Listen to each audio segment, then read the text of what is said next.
이번 시간의 학습 내용과 목표를 확인하신 후 학습을 시작하세요.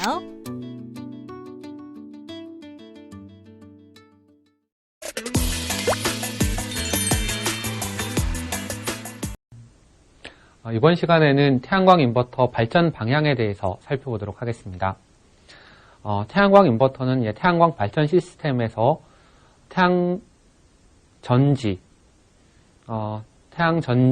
태양광 모듈에서 생산된 직류 전력을 교류 전력으로 바꾸는 데 굉장히 중요한 역할을 하고 있고, 그리고 결국 발전 효율, 더 많은 누적 발전량을 만드는 데 효과를 내고 기여하고 있기 때문에 결국 발전 효율 향상을 위한 그런 형식들의 내용이 주가 되겠습니다.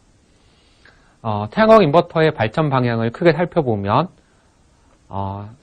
태양광 발전 시스템의 구성 방식의 변화, 그리고 시스템 효율 향상, 그 다음에 전력 밀도 향상으로 볼 수가 있고,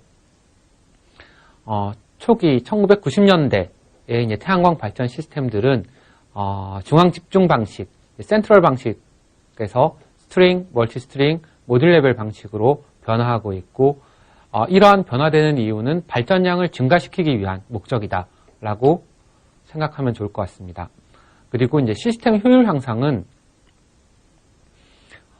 태양광 인버터에서 가지고 올 수 있는 것은 전력 변환 효율 향상인데, 이 전력 변환 향상뿐만 아니고 태양광 발전 시스템에서 인버터가 어떤 것을 바꾸고 어떤 것을 변화시켰을 때 시스템 효율이 올라갈 것인가에 대한 고민의 결과가 그 내용이 되겠고, 가장 대표적인 것은 스트링 방식에 의한 MPPT 효율의 향상, 그 다음에 실외 설치가 가능한 태양광 인버터, 수배전 설비들로 바뀌어가고 있다라고 생각하면 좋을 것 같습니다. 그리고 전력 밀도 향상 같은 경우는 예전에는 태양광 인버터 한 100kW, 200kW, 500kW 인버터를 사용하게 될 때 전기실을 짓고 그 안에 태양광 인버터, 실내형 태양광 인버터를 넣는 형태가 되게 많았었는데, 전력 밀도 향상이 되고, 그리고 시스템 가격을 낮추기 위해서 인버터는 실외형으로 바뀌고 인버터 사이즈가 작아지고, 인버터 사이즈가 작아지는 것은 방열 설계의 최적화와 스위칭 주파수가 높아지면서 인덕터와 캐패시터와 같은 수동 부품들이 사이즈가 작아지는 그런 형태로 발전하고 있음을 본 강의에서 얘기하도록 하겠습니다. 시스템 구성의 변화는 센트럴에서 스트링, 멀티 스트링, 모듈 레벨 방식으로 바뀌고 있고, 시스템 효율 향상을 위해서는 전력 변환 효율 향상, 스트링 방식의 MPPT 효율 증가, 그 다음에 실외 설치 형태로 바뀌고 있고, 전력 밀도 향상은 SiC나 실리콘 카바이드나 갈륨 나이트라이드 같은 와이드 밴드 갭 소자를 적용하고 스위칭 주파수를 증가시켜서 수동 소자의 최적을 감소시켜서 인버터 전체의 크기를 감소시키는 그런 형태의 발전 방향으로 바뀌고 있습니다.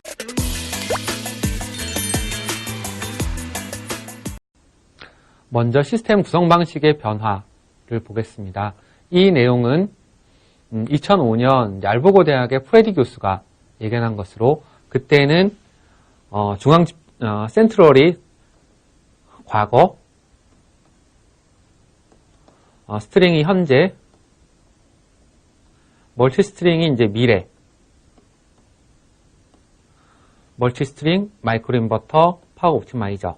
결국 프레디 교수의 논문에서는 센트럴 스트링, 멀티 스트링, 마이크로 인버터까지 2005년도에 예상을 했었었고, 지금 현재는 파워 옵티마이저라고 부르는 DMPPT, 디스트리뷰티드 MPPT 기능을 가진 제품들이 나오고 있죠.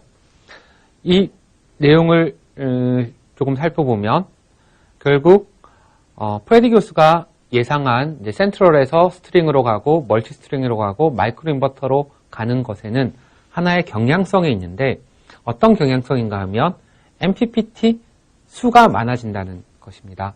예를 들어서 100kW 인버터를 센트럴로 쓰다가 34kW 인버터 3대를 쓰고 34kW에 MPPT가 3개 있는 34kW를 3개를 쓰고 그 다음에 마이크로 인버터를 쓴다라고 가정을 해봅시다. 그러니까 결국 이제 센트럴이 스트링이나 멀티 스트링이나 마이크로 인버터보다 이제 전력 변환 효율이 더 높은 건 사실이지만 어쨌든 전력 변환 효율이 동일하다라고 가정을 하면 센트럴에서 인버터로 입력되는 DC 전력과 스트링에서 인버터로 입력되는 DC 전력, 멀티 스트링에서 입력되는 DC 전력, 그리고 모듈 한 장 한 장에서 인버터로 입력되는 DC 전력은 센트럴에서 스트링으로 갈 때 한 1% 정도 증가하고 스트링에서 멀티 스트링으로 갈 때 한 1%, 그 다음에 모듈 레벨로 넘어갈 때 한 1% 증가하게 됩니다. 이걸 조금 다르게 얘기하면 MPPT 개수가 많아지면 많아질수록 태양광 모듈에서 인버터로 전력 변환되는 DC 전력이 많아진다. 결국 이것은 시스템 MPPT 효율이 향상된다 라고 이제 판단할 수가 있는 거죠. 결국 이러한 형태로 시스템 구성 방식이 바뀌는 것은 더 많은 전력을 생산하는 구조로 변화된다 라고 생각하면 좋을 것 같고요.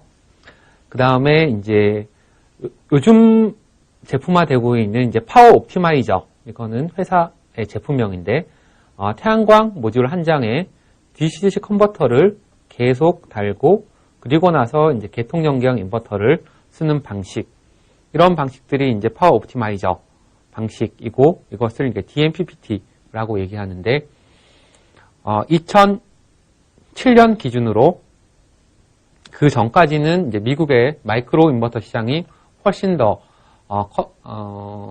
시장 점유율이 크다가 2007년부터 이제 파워 옵티마이저 시장이 더 커진 사실이 있습니다. 이것을 볼 때 결국 마이크로 인버터하고 이제 옵티마이저 시장이 소형 태양광 시스템에서는 주류가 될 것이다 라고 생각해 볼 수 있습니다. 결국 각 형태로 조금 자세하게 비교를 하면 센트럴 방식 같은 경우는 MPPT가 한 개고 그 다음에 대용량 인버터에 적용되는 방식인데 결국 스트링 구조에서 다이오드를 쓰기 때문에 이 다이오드에 의한 손실이 커지는 것이 단점이고요. 스트링 인버터 방식 같은 경우는 개별 MPPT, 인버터 한 대당 MPPT를 따로 쓰고 스트링 방식 같은 경우는 이쪽에 다이오드가 없기 때문에 이 다이오드의 손실을 없앨 수 있다가 장점이 됩니다. 그리고 멀티 스트링 같은 경우에는 MPPT가 더 많아져서 MPPT 효율이 더 좋아지는 장점이 있고 그리고 모듈 레벨이라고 그러면 태양광 모듈 한 장 한 장마다 MPPT를 한다는 의미를 가지고 있죠. 그래서 마이크로 인버터와 파워 옵티마이저는 결국 태양전지 모듈 한 장 한 장마다 발전을 하기 때문에 더 많은 DC 전력을 가져올 수 있는 장점이 있는 반면 상대적으로 전력 변환 효율이 센트럴이나 스트링 인버터에 비해서 더 떨어지기 때문에 시스템 효율 입장에서 대형 시스템 입장에서는 크게 바람직하지 않고 가정용 5kg나 10kg 이하의 시스템에서는 적당하다라고 생각할 수 있습니다. 그리고 이제 시스템 비용을 낮추기 위한 여러 가지 구성 방식의 변화 중에서 대표적인 것이 이제 옥내형 인버터에서 5개형으로 가고 5개형에서 수배전 설비가 포함된 형태로 바뀌는 형태가 있는데 옥내형인 경우는 이제 전기실이 필요하겠죠. 그런데 5개형 같은 경우는 전기실이 필요 없을 테고 그리고 수배전 설비가 일반적으로 전기실에 들어가는데 수배전 설비가 5개로 가면서 설치 비용의 감소, 전기실을 안 지어도 되니까 그리고 전기실을 짓게 되면 여러 가지 배선이나 편의 시설을 위해서 전기 설비들이 들어와야 되는데 그런 것들이 들어오는 공간도 감소할 수 있기 때문에 결국 비용 감소를 위해서 구성 방식이 변화되었다라고 생각하면 좋을 것 같습니다. 그리고 인버터 발전 방향을 이제 2080년대부터 10년 단위로 끊어서 생각을 해보면 60Hz 변압기 방식 인버터에서 고주파 변압기 방식 인버터, 무변압기 방식, 고효율 방식 이렇게 10년 단위로 생각해 볼 수 있죠. 이때 이제 태양광 인버터 효율 같으면 80년대에는 92%, 90년대에는 94%, 2000년대에는 96%, 2010년대에는 98%. 이거는 이제 한 3상, 한 100kg, 50에서 100kg 정도 인버터의 효율이라고 생각하면 좋을 것 같고요. 결국 각 특징을 살펴보면 사이즈와 무게에 대한 특징은 80년도에는 제일 컸다가 조금 줄고 2010년대에는 과거에 비해서 굉장히 적어진 그런 특징을 보여주고 있고, 이렇게 된 고효율 방식의 가장 대표적인 특징들은 3레벨 또는 실리콘 카바이드 소자를 적용한 방식이다 라고 생각할 수 있습니다. 예를 들어서 이제 80년대와 2000년대를 특징인 이제 변압기 방식에서 무변압기 방식으로 갔을 때, 그러니까 변압기 방식은 전력 변환하고 그리고 변압기를 통해서 이제 승합을 하는, 그래서 교류를 승합하는 구조가 되는데, 무변압기 방식은 직류를 승합해서 변압기 없이 계통에 연계하는 그런 방식이 되죠. 두 방식을 비교하면 일단 앞서서 얘기한 바와 같이 무변압기 방식은 발전 효율이 증가하게 됩니다. 그 다음에 단지 변압기가 빠졌기 때문에 무게와 사이즈가 감소하고, 그리고 발전 시간이 증가하게 되는데, 변압기는 이제 승합, 보통 비율이라고 하는 승합 비율이 변압기 권수비에 의해서 딱 정해져 있기 때문에 그 승합 비율이 초과하게 되면 인버터는 정지해야 됩니다. 그렇지만 상대적으로 DC-DC 컨버터의 승합비는 변압기보다 더 가변적으로 더 높기 때문에 발전 시간이 증가하는 장점들이 있죠. 물론 이제 이 발전 시간의 증가는 아침 일찍, 저녁 늦게 더 오랜 시간 발전하기 때문에 실제 총 발전량 대비하면 한 5% 정도의 발전량 증가 정도밖에 안 되겠지만 어쨌든 발전 시간 자체가 증가한다라고 볼 수가 있죠. 대신 무변압기 방식의 단점은, 변압기 방식의 장점은 변압기를 사용하고 있기 때문에 1차 측과 2차 측이 정기적으로 절연되어 있다. 그러므로 예를 들어서 AC 쪽에서 서지가 들어왔을 때 인버터가 보호된다거나, 인버터 쪽에서 서지가 발생했을 때 계통으로 넘어간다든가, 이러한 것들이 되게 이제 줄게 되고요. 그리고 변압기 자체가 임피던스를 가지고 있기 때문에 출력 고조파가 감소한다는 그런 장점을 가지고 있습니다. 결국 무변압기의 장점은 변압기 방식의 단점이 되고, 변압기 방식의 장점은 무변압기 방식의 이제 단점이 되겠죠.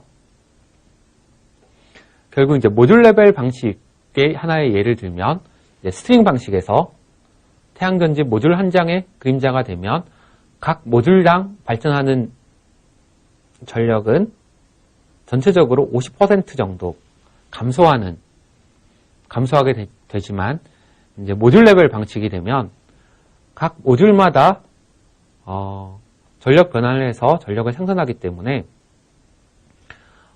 그림자가 있는 모듈 한 장에서의 발전 전력만 줄어들고, 나머지 모듈들이 발전한 전력은 계속 유지된다 라는 장점이 있기 때문에 모듈 레벨 방식에서는 더 많은 어떤 그림자가 지거나 음영이 지거나, 또는 인버터가 고장났을 때, 또는 모듈에 문제가 생겼을 때 더 시스템 효율이 더 높아져서 발전이 더 많이 된다라는 장점을 가지고 있습니다.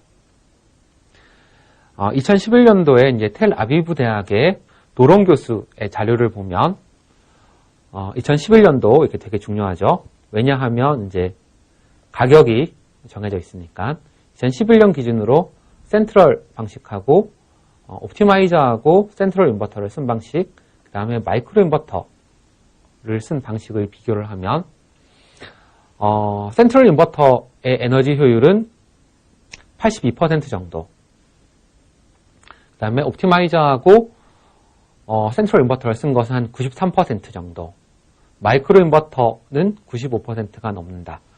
이거를 어디서부터인가 하면 태양광, 일사량에서부터 전력으로 변환되는 손실을 얘기하는 거거든요. 그런데 이제 이때 비용을 생각해야 되겠죠. 왜냐하면 더 많은 비용을 썼는데 그만큼의 효과가 나지 않으면 의미가 없으니까 2011년 기준으로 이제 센트럴 인버터 가격은 와트피당 0.5불이고 마이크로 인버터는 0.8불. 지금 현재 센트럴 인버터 이제 메가 단위 이상에서는 0.2불 정도가 되고 마이크로 인버터는 0.4불 정도가 되죠. 지금은 2배 차이가 나는 거죠. 그다음에 이제 신뢰성 같은 경우는 센트럴 인버터는 워런티가 한 7년 정도 해주는데 마이크로 인버터는 25년.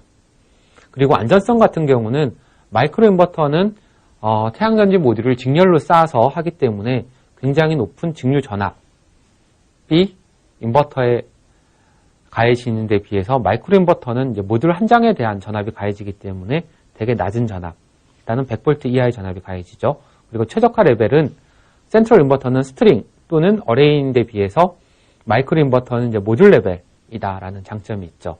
그리고 시공은 마이크로 인버터가 더 용이하고 용량 확장성도 용이하다.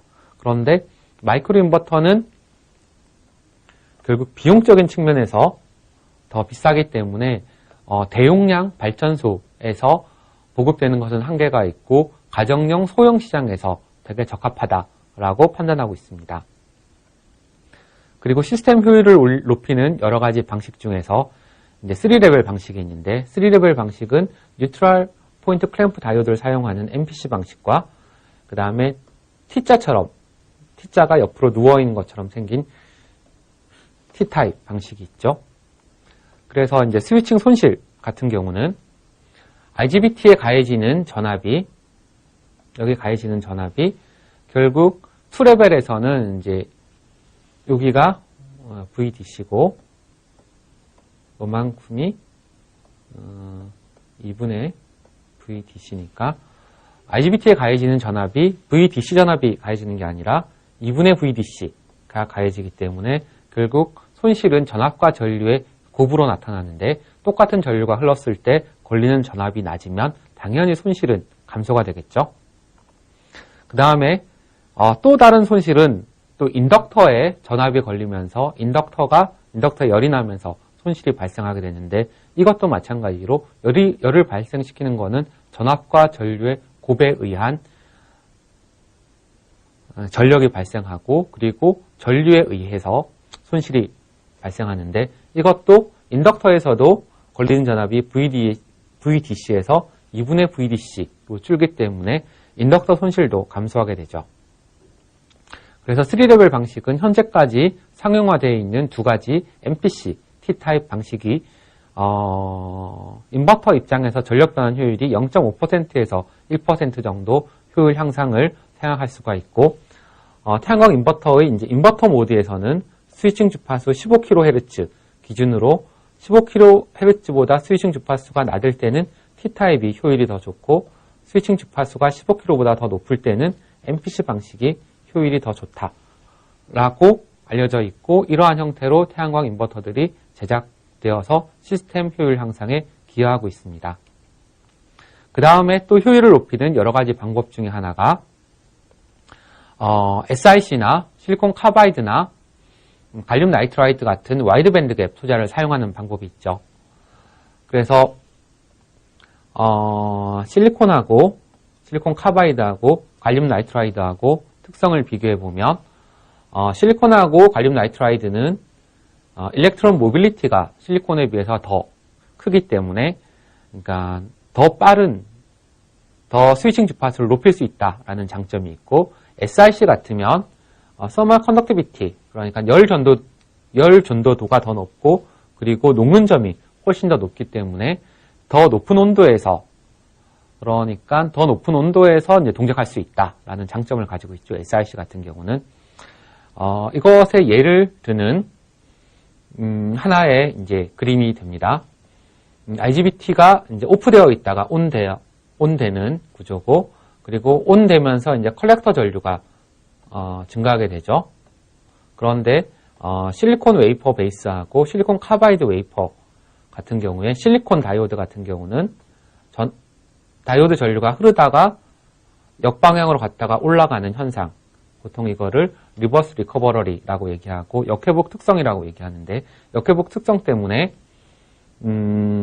스위칭 손실, 컬렉터 이미터 전압과 컬렉터 전류의 곱으로 표시되는 스위칭 손실이 더 크게 존재하게 되는데, 실리콘 카바이드 다이오드를 사용한 경우에는 역회복 특성이 없기 때문에 스위칭 손실이 상대적으로 굉장히 많이 줄어드는 것을 확인할 수가 있죠. 크리 2세대 다이오드를 사용했을 경우에는 컨덕션 로스가 57% 감소한다는 것을 알 수가 있고, 이것은 태양광 인버터 전력 변환 효율의 한 0.2에서 0.5% 기여를 하게 됩니다. 그 다음에 전력 밀도 향상에 있어서는 이거는 2015년도에 프라노퍼 2세와 그리고 빈코텍이라는 IGBT 패키징 업체에서 만든 제품이죠. 이 제품의 특징은 이제 10kg 용량이고 스위칭 주파수를 100kg로 썼다. 그런데 부피가 5리터라는 거거든요. 5리터의 부피는 200ml 곱하기 250ml 곱하기 100ml인데 이게 어느 정도 크기냐를 한번 생각해 봅시다. 이 5리터는 A4 용지가 210에 297이죠. 210에 297 사이즈를 가지는데 이게 10cm 정도 되면 5리터가 되죠. 그러면 A4 용지 250ml짜리 한 권 정도의 부피로 10kg 인버터를 만들었다. 이렇게 만들 수 있는 가장 큰 이유는 실리콘 카바이드로 된 스위칭, 그러니까 IGBT를 사용을 해서 스위칭 주파수를 100kg로 했다. 스위칭 주파수가 2배가 되면 필요한 L값이 반으로 줄기 때문에 L값이 반으로 준다는 거는 인덕터의 최적이 반으로 주는 의미를 가지고 있거든요. 스위칭 주파수가 2배가 증가하면 L값이 2배 감소 또는 C값이 2배 감소하고 결국 인덕터 최적은 4분의 1 감소하기 때문에 스위칭 주파수를 높이면서 수동소자 사이즈가 줄어들고 수동소자 사이즈가 줄어들면 제품은 더 작아지고 제품이 작아진다는 것은 전력 밀도가 높아진다는 것이죠.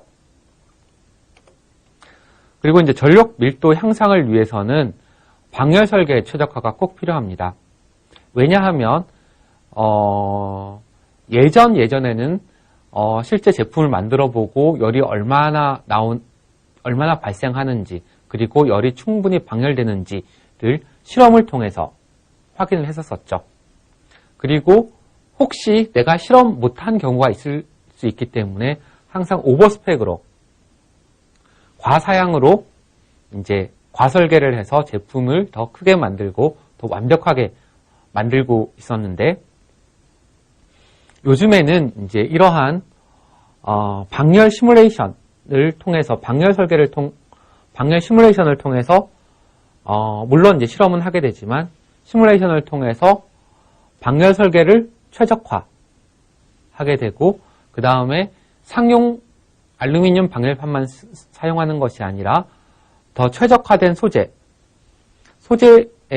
방열 소재의 다양성을 통해서 열 전달 계수가 향상된 소재를 사용함으로써 더 적은 면적으로 더 많은 열을 방열할 수 있게 되었죠. 예를 들어서 전력 변환 효율이 2% 증가되었다 라고 하면 95%에서 97%로 증가되었고 100kg의 1%는 1kW니까 방열이 5kW 방열에서 3kW 방열로 바뀌게 됐고 만약에 5kW 방열에서 3kW 방열로 바뀌게 되면 방열 용량은 40%가 감소하고 마찬가지로 방열판 면적은 30%가 감소하게 되죠. 그러면 방열판 면적을 감소시킬 수 있다는 것은 결국 제품 사이즈를 더 적게 만든다는 얘기가 되고 이것은 결국 전력 밀도가 향상된다라는 것을 의미하게 됩니다. 결국 이러한 태양광 인버터의 발전 방향을 예상해 보면 태양광 시장은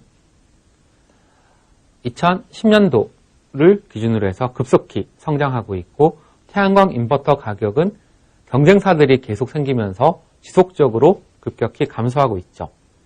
대신 인버터 보증 수명은 계속 증가하고 있고요. 왜냐하면 보통 일반적인 사람들이 생각하기에 태양전지 모듈의 수명이 20년, 25년 증가될 때 인버터를 교체하기 싫어하죠. 그래서 계속 인버터 수명이 더 증가되어야 된다라고 얘기를 하고 있죠. 그래서 인버터의 보증 수명은 계속 증가하는 형태가 됩니다. 그리고 이제 전력 변환 효율. 전력 변환 효율은 이제 아직까지 유로 효율 99%짜리 인버터가 나오진 않았지만 거의 이제 99%로 수렴될 것으로 예상하고 있고요. 그 다음에 이제 또 하나 태양광 인버터의 전력 밀도 같은 경우는 점점 가격이 낮아지면서 결국 전력 밀도를 높인다라고 하는 거는 인덕터나 외함의 가격을 줄여서 제품 가격을 낮출 수 있는 요소가 되기 때문에 전력 밀도도 2010년 기준으로 해서 어느 정도는 전력 밀도가 증가할 것이다 라고 예상하고 있고 이러한 형태로 태양광 인버터가 발전될 것이다 라고 예상하고 있습니다. 지금까지 학습한 내용을 정리해 보겠습니다.